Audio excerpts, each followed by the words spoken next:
Zambia Media, in association with STWF-TV, the podcasting network. Introducing the best in the world!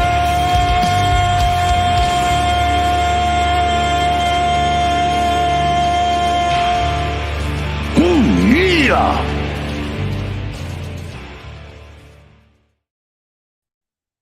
That's right. Best in the world. Hashtag BITW. What's going on? I'm your host, Dale. I've got some other people in the building with me. Starting off, Meta Watt. What's going What's good, on? fam? It's the word with it. Yes, Ooh, sir. Sweet out here. The word with it. Hope That's everybody's right. having a great start to your weekend, man. We gonna chat some wrestling, man. Can't wait for it, man. Nice to have That's you. right. That's right. Also with me, also with me, I got my guy Keith, always contributing. What's up, Keith? What's up? Hey, man. Good to be here with y'all. Happy to join the conversation. Excited to talk about some wrestling, best sport in the world. Yes, sir. That's yes, right. Indeed, We're gonna be talking about some wrestling for sure. All the people out there in the chat, man, if you want to holler at us, let us know. We'll get you in here. We got a bunch of different topics tonight, today. And first, before we get into the actual show here, I want to talk about like just chair shots, because when you talk to people, they always pretend like, I'm not into wrestling. I never watched wrestling. But you start watching some of these fights that we're seeing on the internet, people are using chairs. Okay, somebody's watching wrestling out there, right? Mm-hmm. Yeah, gotta be. So yeah, I found this chair shot here on Twitter. And this was like one of the most famous ones. My man here is breaking out the chair. He's swinging. Okay, he's just swinging. All right. So yeah, stop pretending that you guys don't watch wrestling. It's apparent when it really goes down out there. Y'all swinging these chairs just like you've been watching wrestling your whole life, right? Whole life. It used to tell us, man, don't try this at home. Don't try none of the things you see on television, besides the WWE, WWF, WCW, whoever you was watching back in that day. Don't try this at home.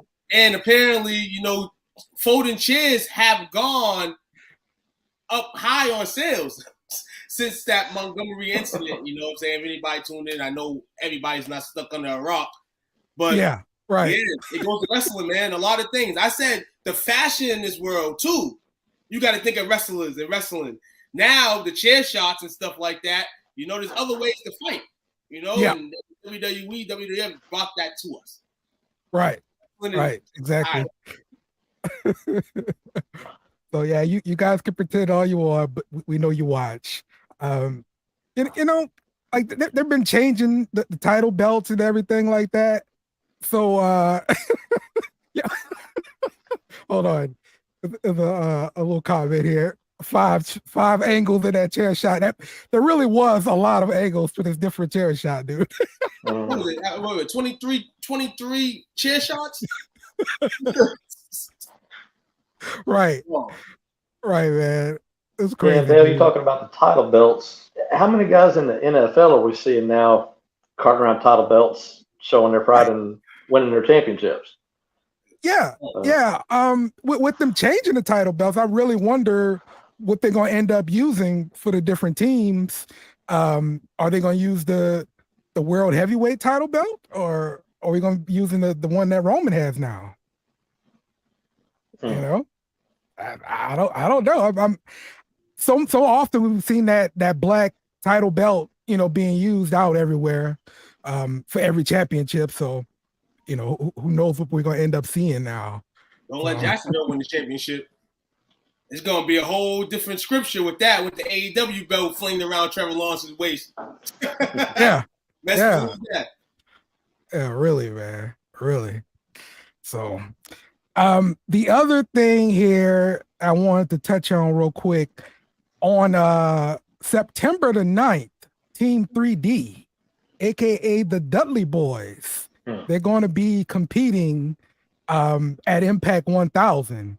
So it's going to be a nice chance to see the great Dudley Boys. You know, are you pretty close out there to the White Plains, Tuquan? Not close, but I mean, if I wanted to get there, you know, it's not that much time.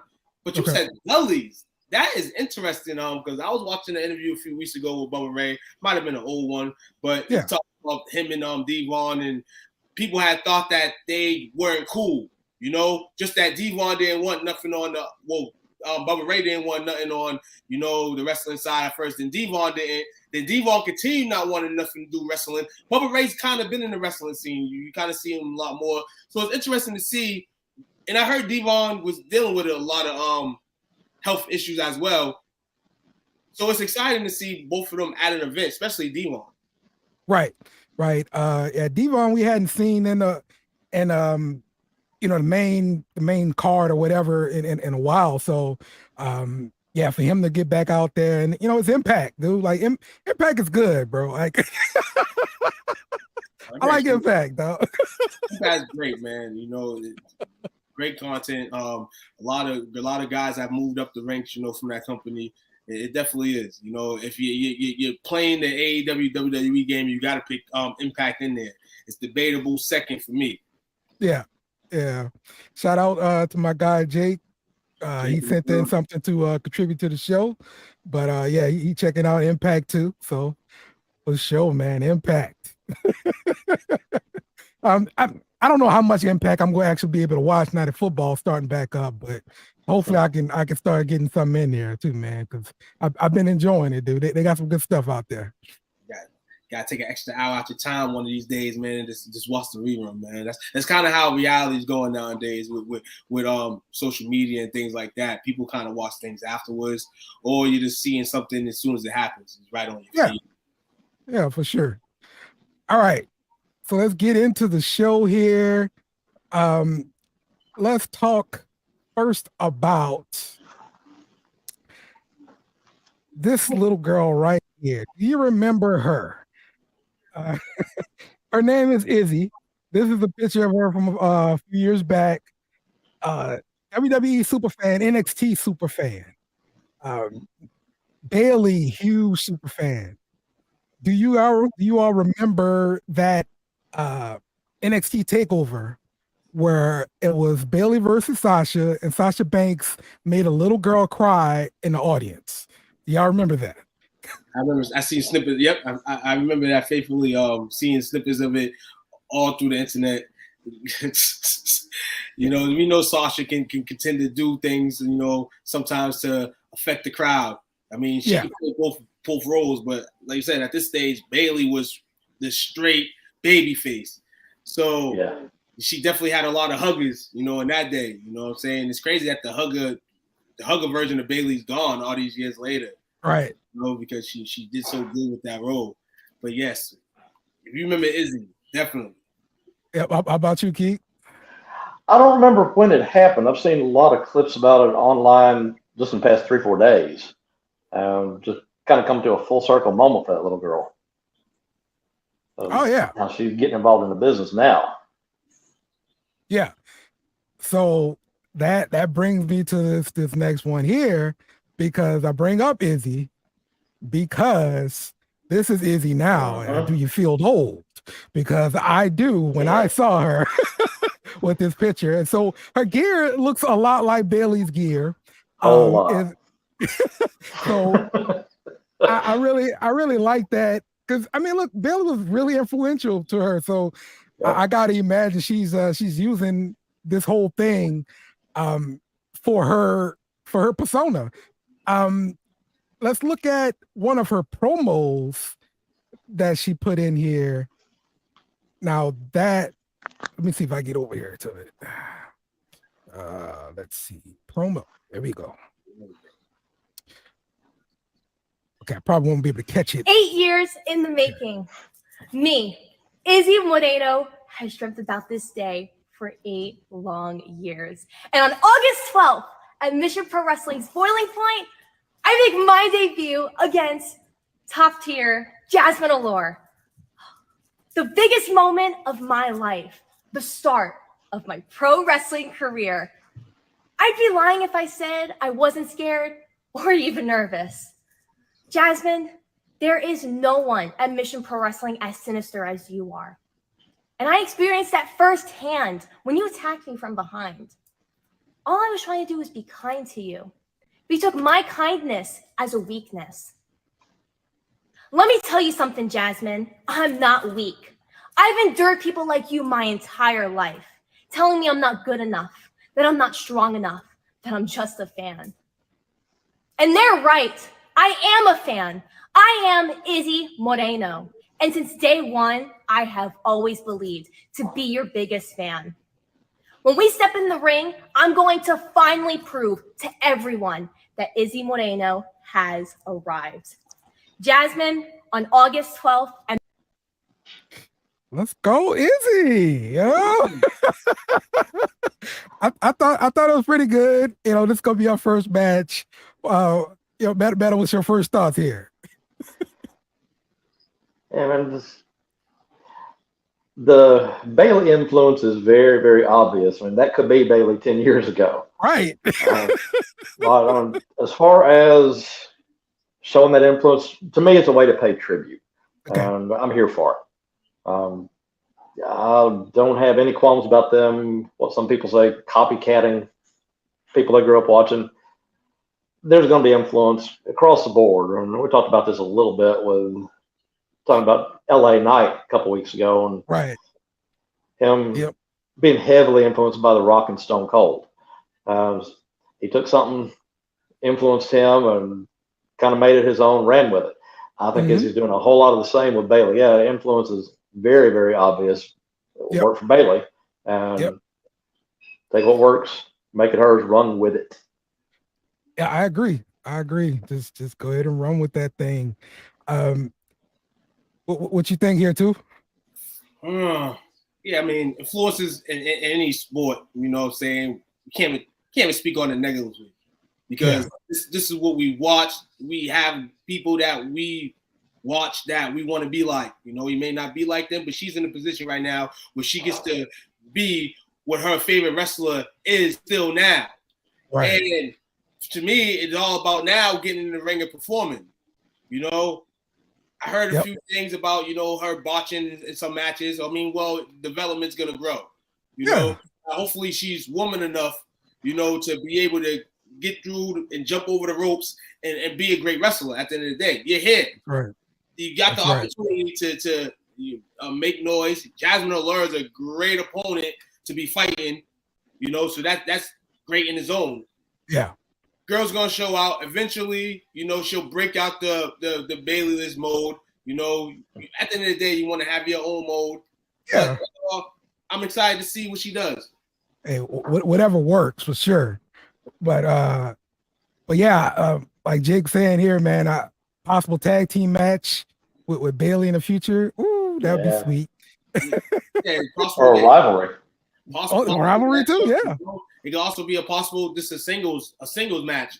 You know, depending on how well she performs, and you know how much the fans love her and puts her in that spot. Because ultimately, it's gonna be not only the riders but the fans who judge where you're placed. Yep, that's right. All right, good luck, Izzy. We hope to see a whole lot more of you, and especially, hey, hopefully you get to make it to WWE. It'd be nice. Yeah, definitely. All right, we're gonna talk about the best managers, and with this here, we're gonna use this tier maker here. Let me try to get this sucker on up here, man. So, Tuquan, you were talking about these best managers. We're gonna look at your top 5 here. So, what do we got? What you thinking? My top 5 consisted of, if I can backtrack, because I did have this written down, but like I said, there's a lot of great managers you can go by, choose from. My top 5 here: Jimmy Hart, Bobby the Brain Heenan, Jim Cornette, Paul Heyman, and Percy Pringle. If y'all don't know Percy Pringle, he's known as Paul Bearer. Right. Okay, so this is in order, or this just 5 random order? Just 5. But if you want my personal order of 1 to 5, you go Bobby, Paul at 2, you go Cornette at 3, you go Jimmy Hart at 4, you go Paul Bearer at 5. Okay. All right. Let's come up with a consensus here. How about that? Come on, let's we definitely do that. So who is out of this list of people here? Miss Elizabeth. How do y'all feel about Miss Elizabeth here? Because her time with Macho Man Randy Savage, I mean, that was made especially for the female industry, right? Definitely in the female industry. I wish. I mean, though she had her little stint with Luger, you know, but it was more on the downfall of both of them.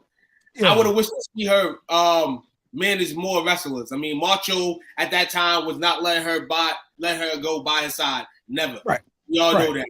Yes. But overall, with her and it's the way they made the storylines for her, once she rose up to where she should have been, you know, more on the look side, she blossomed. Right. But one reason why I wouldn't put Elizabeth on my list is just because she didn't manage a lot of wrestlers. Now, is the success of one of the top wrestlers in the world good enough to have her on the list? Perhaps, but I kind of think about that in a way. Okay, what you think, Keith? Oh, you know, Elizabeth was great when she did her thing and really helped break through that glass ceiling a lot for female performers. I think kind of brought in as eye candy more than anything initially, but was able to climb her way up and be more important than that. Mm-hmm. Like I said, I'd like to have seen her do more management stuff. I think Randy held her, like I said, real close to the hip. Now, a couple names came to mind for me that weren't on the list. Probably fall in my top 5 are Skandar Akbar and Gary Hart back in old WCW days. Imagine the Great Kabuki, biggest one that comes to mind for me. He wasn't always real involved or impactful in the matches, but just him being there is added an air of what's he going to do or not do. Just that kind of hovering presence was a big deal to me. Knowing how he might affect the outcome of those matches and used so sparsely in that effect, it was more special when it happened. Right. Got the fans that much more upset when it happened. Okay. All right. Let me look again on this list. Okay, the Bobby the Brain Heenan for sure belongs on this list. We can all agree, right? Yes. Yep. All right. Agree. Right now, I think probably top of my list would be Heyman. Okay, Heyman. Yeah, and that kind of sparked last week when Paul Heyman and Roman Reigns were on First Take talking to Steve Naismith. Steve Naismith made a quote in regards to Bobby the Brain being the best, and basically Paul Heyman basically said he can roll over in his grave. He ain't here no more. Paul's working though. Paul's working. I know he working. Paul, that's what I'm saying. Paul's working at the end of the day. It's not like Paul is available and he's not doing nothing. Paul's available and he has the top champion in the game before that, the top champion in the game. So this man is living stone. Yeah, you're right. He's living stone, and his wrestlers are not doing it for him. He's still on the mic, still putting up promos, still in interviews, still putting up that promise like, persona. That guy's the man. Yeah. Yeah, for me, I think one of the very top Paul Heyman moments last time when Brock and Roman wrestled each other. Paul's right there and never really made it clear who he was really aiming to help. He threw the title in the middle, like that's the whole scripture. The whole scripture for that whole beginning of that feud when Paul Heyman just came out, when Roman, came back. It was just like, whoa, are you going to manage both of them? Hold on. Are we going to see like some Bobby Heenan-ish, with the family? And then we quickly seen that there was no family. I'm going to the other side. And that just turned everything crazy. But yes, Paulie, whoever you know him as, definitely has managed all around great talent. He can show He showed you in ECW he can manage stables, WCW can manage stables, and that's the type of stuff I'm talking about. You manage a different lecture of wrestlers, different styles, and you eventually get them all to the same level, in a sense. Okay, so are we saying Bobby Heenan over Paul Heyman? Bobby Heenan and Paul Heyman, same level? What are we thinking? For me, it's kind of apples and oranges for the two of them. I think both of them were the best for the era that they were or are in. Right. Okay. So it's hard to when you talk about different eras and stuff. Who's the better commentator? You guys feel? Oh, Bobby Heenan, but for sure, because Paul Heyman was good. Don't get me wrong, he would piss off JR, which was amazing. So yeah, but it was too short. He was only on commentary maybe 6 months at the most, right? Right. So for me personally, I'd ask that because we're calling the apples and oranges, and it is. But with that apple, I might have to sneak Bobby, my personal choice, on top. Okay. Because there's different things in the wrestling world you do. Bobby kind of did all of them. Bobby fought too. The Weasel. Right. You know what I'm saying? So it brings a lot more. Bobby kind of was just that guy, but people still managed him as a manager. But he was out there. Really good point. Things. I wish I would have seen Paul just in a fight, even though he might have been attacked and stuff. But that right there is just epic. Yeah, and a lot of what Bobby was the trendsetter for too. He was the first to do a lot of that stuff. So, yeah. Even with apples and oranges, I might put him over Paul for me. Yeah. With him, I know he was able to just get wrestlers heat by just coming out with them. Like he didn't really have to do much.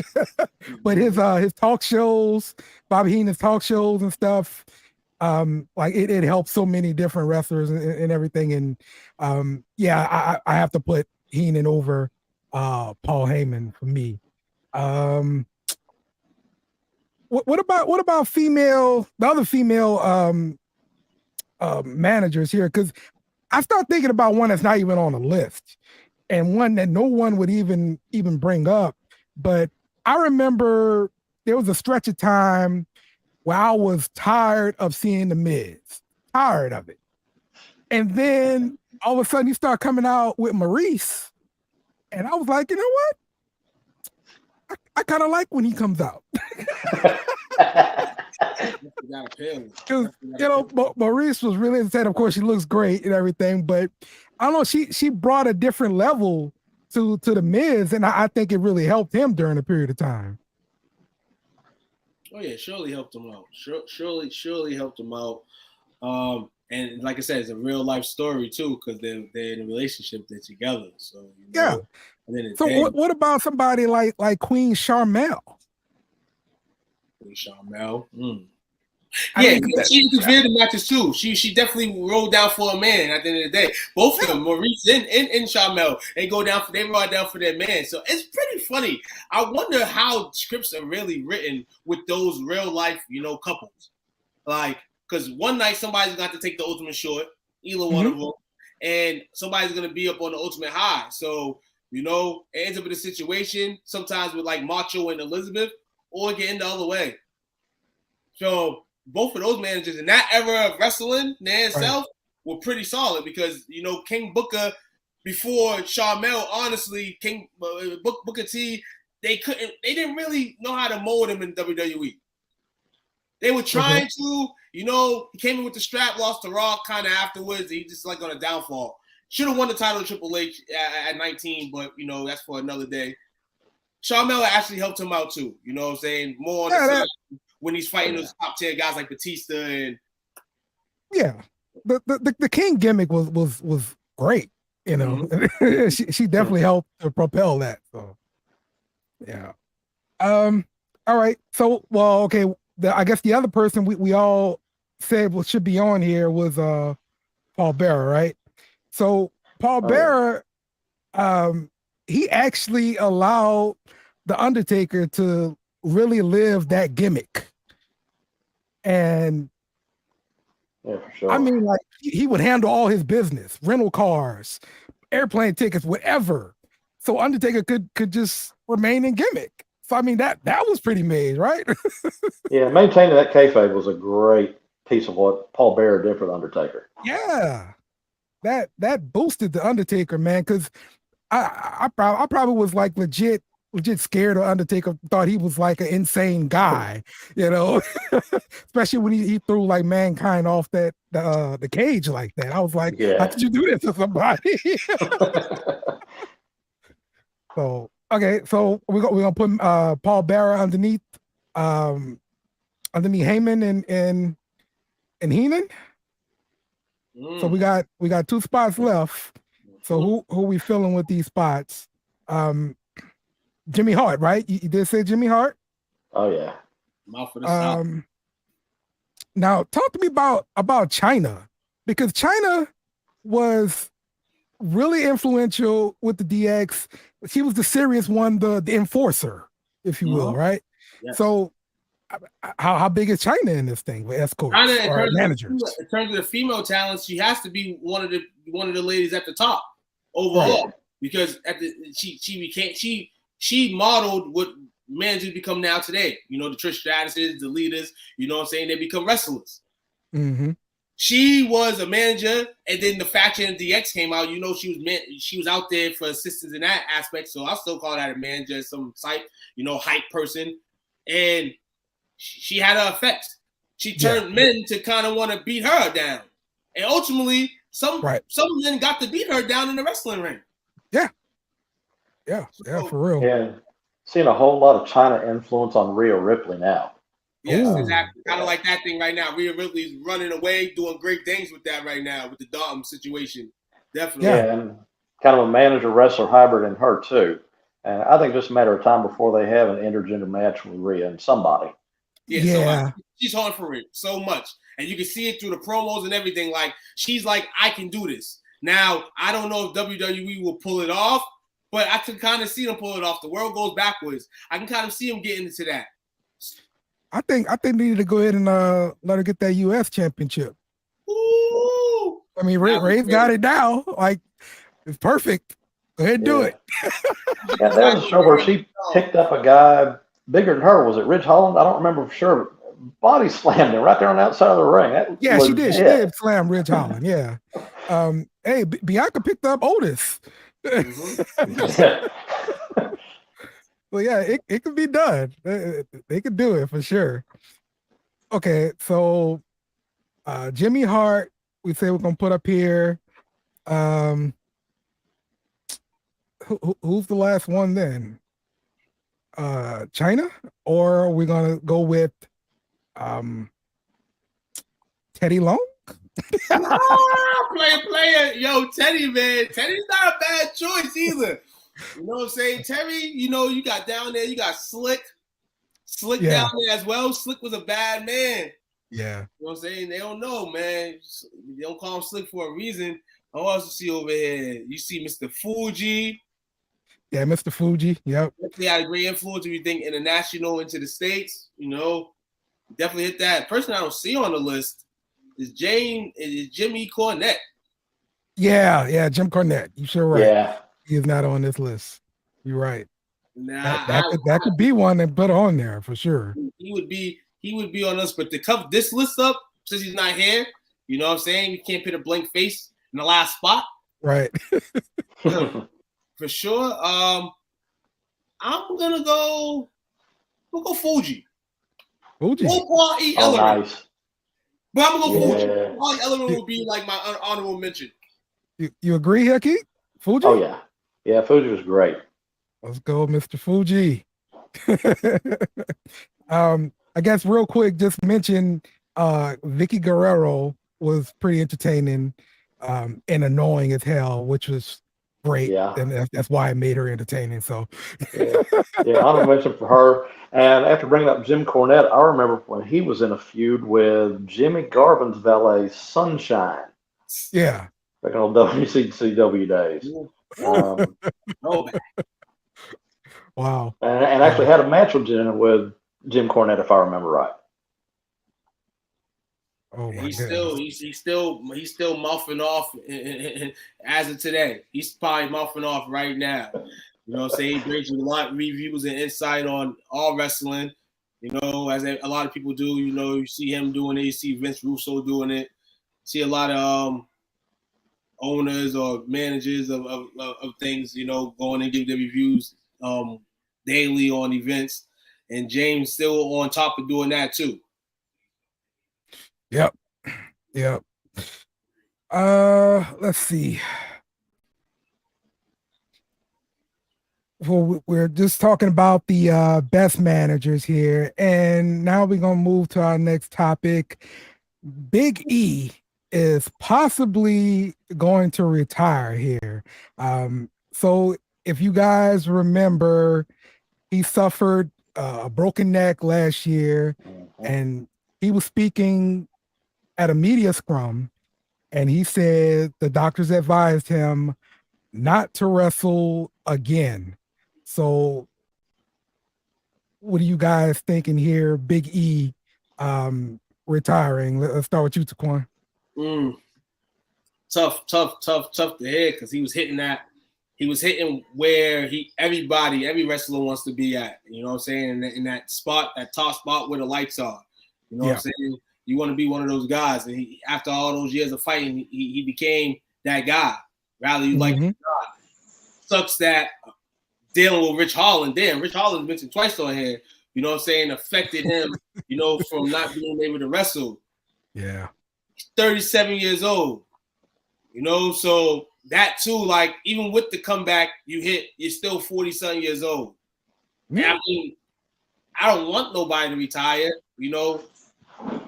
Unless it's against their own will, but in this case, injury serious, yeah, man, wrap it up. Wrap it up. I mean, the accolades, you know what I'm saying? You were the 33rd Triple Crown champion, had a lot of success with the New Day, winning tag team titles. You won titles. One championship. Right. Never take that away from you. I don't know if he's a parent or anything. You know, I don't know, uncle, whatever, family. He got a family. At the end of the day, it's about family. You know what I'm saying? Yes. Keep that health. You know, I know the WWE is going to have something for him to do under that umbrella. You know what I'm saying? That's kind of how they treat guys. And he was a very respected guy in and out of the ring. It's devastating to hear, though. You know, because you think that he would have the strength to really get back. But it's not like that, you know what I'm saying, in some cases. Well, I'm surprised just because I remember after the injury, they were saying, hey, Big E's neck has so much muscles, like he don't need to have surgery. We're just gonna let the thing heal over a few months. And I thought he was coming back, and so it wasn't an actual break or whatever. So I'm just surprised to hear this news, but we did get some videos from some of our contributors, including Keith here, and so we're gonna play their video and see what they had to say. Big E is lucky to be walking. Big E's lucky to be alive after seeing the injury that he took. I mean, so if doctors clear him to wrestle again, certainly a choice. It's up to him and his doctors. I'd hate to see him get back in the ring and cripple himself this time with another injury. Thoughts naturally go to somebody like Daniel Bryan or Edge. Both of them doing the rehab work necessary to be able to come back and wrestle again and be top performers again. It was pretty amazing. But their injuries were after years and years of abuse to their bodies. Big E's was a one-time thing. It broke his neck. For his sake, I hope he doesn't try to come back and get in the ring again. I'd love to see in a manager capacity. Managing the New Day would be a lot of fun to see. See what kind of influence he could exert during matches, promos, whatever. But I think maybe in a backstage role, anything. Yes. Not active in the ring, not active fighting anymore.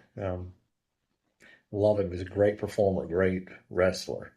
But a lot of fun to watch. For the sake of his health, his future, I just don't think getting back in a wrestling ring and fighting again is in his best interest. Personally, longevity-wise, I think he should just go ahead and retire. I love Big E. I loved everything he brought to the table with the New Day. I liked what he did with Ziggler and AJ Lee when he first started. I liked everything about the build-up. He's got the right frame and everything to be a dominant wrestler. I didn't like the dancing, but that's just part of the New Day thing. A little corny for me, all right? But longevity and quality of life, I think he just needs to go ahead and retire. It's really sad. I hated hearing the news. But at this point, it's like, go ahead and hang up the boots and have a great life after wrestling. As a professional wrestling fan and all of us around the world, we're all praying for him. Hope he makes the right choice. If he decides to come back, be as safe as possible. Understand Edge and Daniel Bryan did it, but that was years after the injury and whatever and the surgeries, and they were good and cleared. It was 10 for Edge and like 5 for Daniel. This is within 2 years. Maybe he's good to go, maybe not. I just think that for quality of life standards, I think he's just better off going ahead and retiring or be in WWE in some capacity, but he does not need to be a performer. If he comes back, I will be entertained and I will love him nonetheless. I just really hope he doesn't get injured. It really saddens me that their career is cut short at 37 years old. You know, you're a hell of an act. Big E, I'm talking about you. Thank you, bro. Thank you so much for everything that you have done for the WWE, for wrestling, for the fans, everything, man. You are a lovable, funny, athletic guy. You have it all. You have the charisma. You have the strength. Like, this stuff comes second nature to you, you know? And then let's not talk about when they paired you with Xavier Woods and Kofi Kingston, the New Day. And then from that standpoint, like I said, you won a tag team championship in NXT. Let's not forget the freaking awesome battle you had to become the NXT champion. You beat Seth freaking Rollins when people thought he was unstoppable in NXT. You made Seth leave NXT to go to the main roster with the Shield. Like, dude, that's groundbreaking. Like, I don't know what else to say about you, man. But thank you, Big E. Thank you, and God bless on whatever endeavors you have in the future. Hopefully you can make it back to the ring. Yes, sir. So nothing but good thoughts and good things to say about Big E there.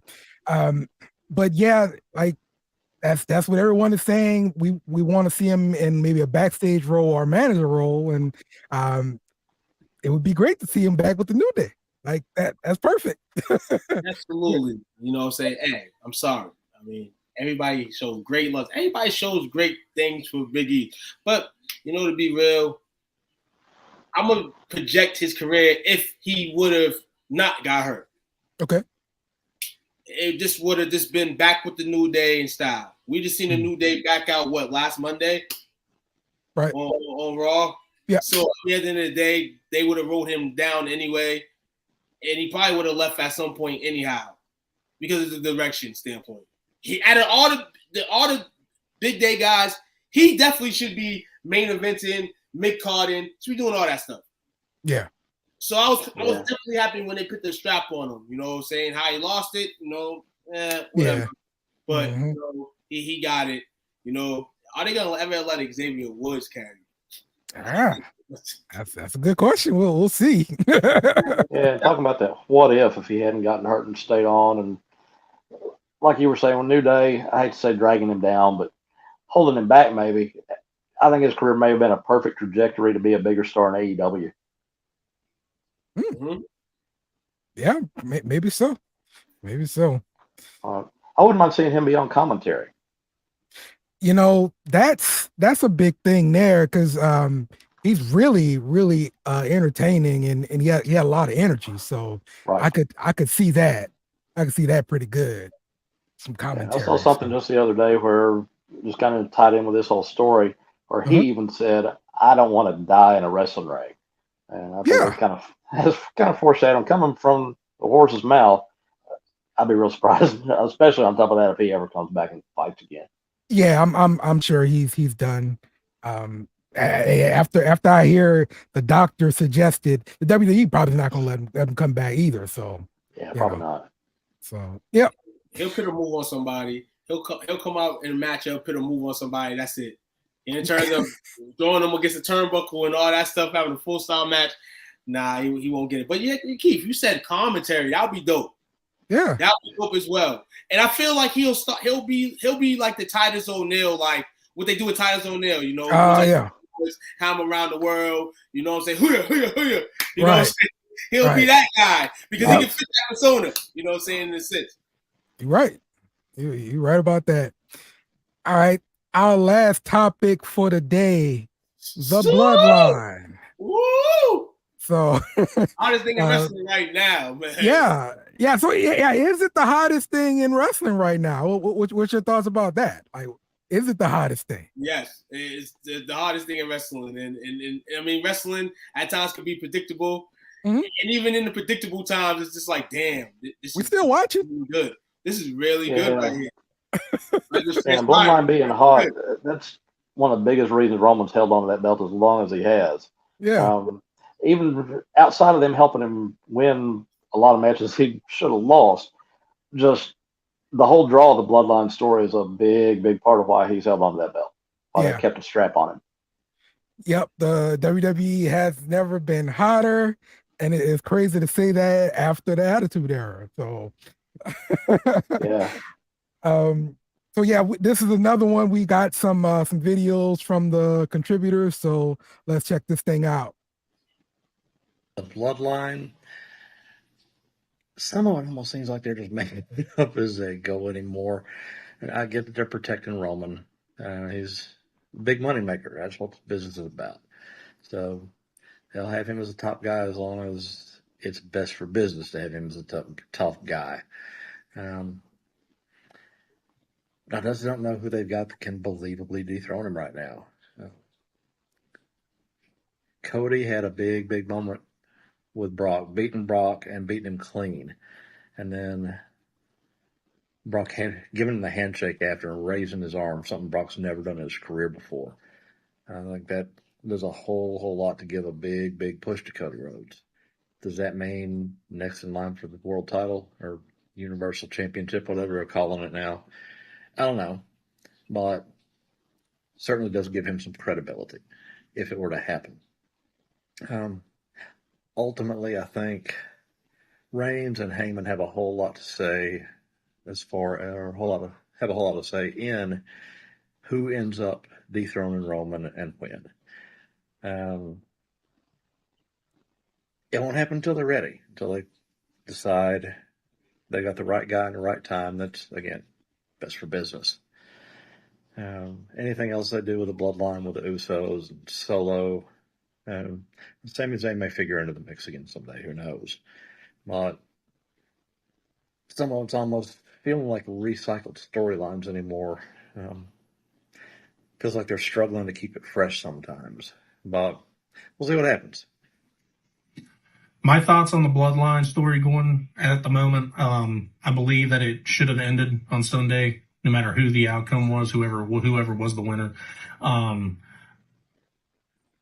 Roman Reigns is the champion, still goes on and fine, but you don't need the Bloodline aspect. You've got the Wise Man and you've got Solo the Enforcer. It makes sense. Usos go out and do their own thing.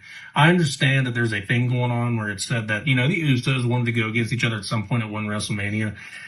For this storyline, personally, just does not make any sense. You had Jimmy, who was the guy that was getting pushed around. He didn't like nothing. He was getting pushed in the face by Roman. It was his fault, blah, blah, blah. Jay was the one that was getting pissed off about it, but Jimmy was the one taking the brunt. Jimmy gets pissed. Jimmy leaves. Turns Jay, who loved the Bloodline and still wanted to stay with the Bloodline, away from Roman, got Jay into a title fight going against him because Jimmy was injured, and then you have Jimmy come back as the one that's still in the Bloodline and still loves because there was a little jealousy problem. Nah, they wrote that so horrible. That was awful. I hate that. I know I'm going to get some flack for that a little bit, but that just, to me, personally, did not make sense whatsoever. they could have wrote it differently. Having Jimmy be the one to turn on Jay, it's just, I understand you want to be able to script it out to Mania or script it out to these two going against each other at some point somewhere, but it's just, that was written so horribly, they could have went about it a different way. There's no way that if I hate someone so bad that all because my brother's getting a title shot, I'm going to turn against my brother and go back to the dude that treated me like crap. Poor writing.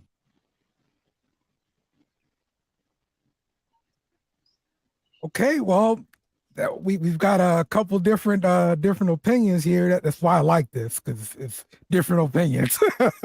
Right. So, Keith, you mentioned recycle storylines. Like, tell me what you mean here. Recycle. Well, it seems like we've seen before. Reigns getting so much help from the Usos or whoever else it is helping him hang on to that belt, but on the heels of that, what they did last night on SmackDown really helped bring a lot of that full circle. Finding out Roman's got supposedly a legit injury, his back, his abdomen, whatever it is, and may need some time to heal from that. Walking out, I quit. I quit the Bloodline. I quit SmackDown. I quit WWE. I'd said not too long ago, what do they do with it next? There you go. This is something pretty fresh. I'll be entertained to see what they do with it while Roman takes maybe some legit needed time off to heal from whatever's going on with it. So yeah, I've already seen the Jay Fatu is all elite memes out there. But they're saying it's a legit contract issue coming up for Jay. There's no way I can see them letting him go. Listen, these guys have been the focal point of TV for the past 3 years. They're not letting anybody go. So he's a great spot to get whatever he wants out of that contract. Yeah, for sure. So yeah, talk to me too. Like, what you think there? Recycle storyline from the video comments to now, and hearing Keith actually his comments and him speak. You know, I'm not mad at anything you said. Yeah. Now, Jake, man, you know damn well it was a great storyline. It was a great way to do that because which other way are you gonna put it? The Usos have been a tag team forever. And Jay has gotten 2 title shots while Brother's been hurt. Brother's at the crib, like, even in reality, like, why I can't get a title shot against the tribal chief? And that's why he told Roman, this has nothing to do with you. It's more my brother. And we're a tag team, then why are you out here catching and fitching for a title shot? Figuring we're a tag team and his blood and his brothers and all that. WrestleMania, I feel like, I told you last week, I feel like more Survivor Series with this right here. You know, unless they have a stable of 5 people or 4 people that they can put on in the ring with them at Survivor Series, we will be seeing Uso versus Uso at Survivor Series. That's how I pick it right here. Jay gonna take a little hiatus for a bit because he can do that, you know. You can chill for a little bit, kind of up solo a little bit in this regard. Right. You know? Because he's the guy sitting there. Maybe he's the guy that potentially fights Roman for the belt. Yeah. That's what he looks like to me. But what about heating up Jimmy? Because Jimmy never really had that solo run like Jay had. Yeah, that's what I'm saying. That's why it's good for Jimmy to turn on his brother. You know, he was always saying that I was good with the bloodline and all that, like, you know, whatever it is. He didn't initially say it, but yeah, you have to have one of these brothers go one way and the other brother the other. You have to. They've been together for too long. It happens to them all. I just watched Marty Jannetty the other day on the Dark Side of the Ring. Okay. And their tag team. And they wasn't a tag team forever. But at the end of the day, this happens to all tag teams. All the great tag teams, you know, for a moment, break up. Ralovitz, you know, what we talked about the Dudley Boys earlier. Yeah. Or the Legion of Doom, just like Hawk this one on drugs all day and Animal still fighting. It's always a breakup of some sort. And I love this for scripting. I want to see brother versus brother. I don't want to see it at Mania, though. I want to see it at the Survivor Series. Yeah. Okay. Yeah, talking about great teams breaking up. the Shield breaking up is one of the roots of where we're at now. Yeah. Right. And really propelled all three guys to top spots. And Ambrose is elsewhere now, but he's still a top guy.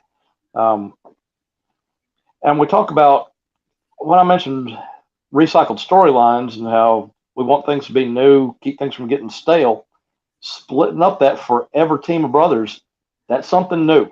That's something fresh. I'm here for it. I'm definitely here for it too. You know, you've heard the interviews of them speaking on they want to fight each other. Right. Gotta make it happen, man. And the thing with wrestling nowadays to what it was back in the day, and though we would rather it probably back in the day because you kind of was more in the suspense mode. Right. You're hearing stuff. So if you're a true wrestling fan, you taking that, putting it in your pocket, and then we go on, you know, this show here and we talk about opinions and predictions and things like that. And some stuff may come to fruition, some things won't. But at the end of the day, all this should be taken in notes in your pocket because it can happen. Yep. For real, man. So I'm excited to see the next turn this Bloodline story takes. Just listening to Paul Heyman after the SummerSlam, he said we're in the bottom of the third inning, so they got plenty more story to tell. Right. You know. So sorry, Jake. Yeah, sorry, Jake. Jake knows. I mean, yeah, Jake can come at that point, and hey, it is what it is. But yeah, you have to break that tandem up. Like you said, the storyline's getting stale. Somebody got to turn on somebody. You know what I'm saying? Yeah. We know Sammy was evident. Sammy's like, but somebody out the real family got to try to disjoint the family a bit, and we've seen it. Yep. I do wonder if we're going to see, the return of somebody like Rikishi or somebody else from the family just to shake things up and keep the storyline going and just see where it goes. I'm going to throw a joint out here. And I know we're in August, and I know Mania is not until next year, but we've seen The Rock do bad in so many movies recently. Right. And though he started up the XFL, they still had a loss at the end of total sales this year. Okay. I can see The Rock returning, and I can see The Rock mixing in this. Now, I'm not saying that, but I just think this is kind of the feel for it. If you're not going to have Solo do it, you're not going to have Solo win the title, you got to have somebody else in the family take that from him. And then you can go put it back in the ocean so all the other wrestlers can now go get it. That's kind of how Roman's reign is going to end. Okay. Yeah, you mentioned The Rock. You said what I was thinking. I don't know if it's going to be Survivor Series or wait till Mania or what. I think ultimately Rock's going to figure into the story of the Bloodline, and wouldn't surprise me if he's a big piece of Roman eventually losing the belt. I don't know who can beat Roman. I don't know who could beat Roman on this current roster. And I don't know any new wrestlers that's going to come in fresh and beat him the way he's rocking right now. I don't know, man. I always think I think it's going to end up being Cody at the end of the day. He's got too much pyro for them not to have a title. Yeah. Yeah, and then the Roman injury too. We mentioned this too, that there's another title still. Yeah. At the end of the day, it doesn't hurt anybody. You know what I'm saying? If you see another title defended. That's why they came up with this title scheme, because they was going to give Roman a vacation anyhow, regardless of the situation. Yeah. Yep. Okay. Well, that's going to wrap up the show for today. I do appreciate everybody for joining us. Appreciate the contributors for sending in videos and helping us out, man. This was a lot of fun.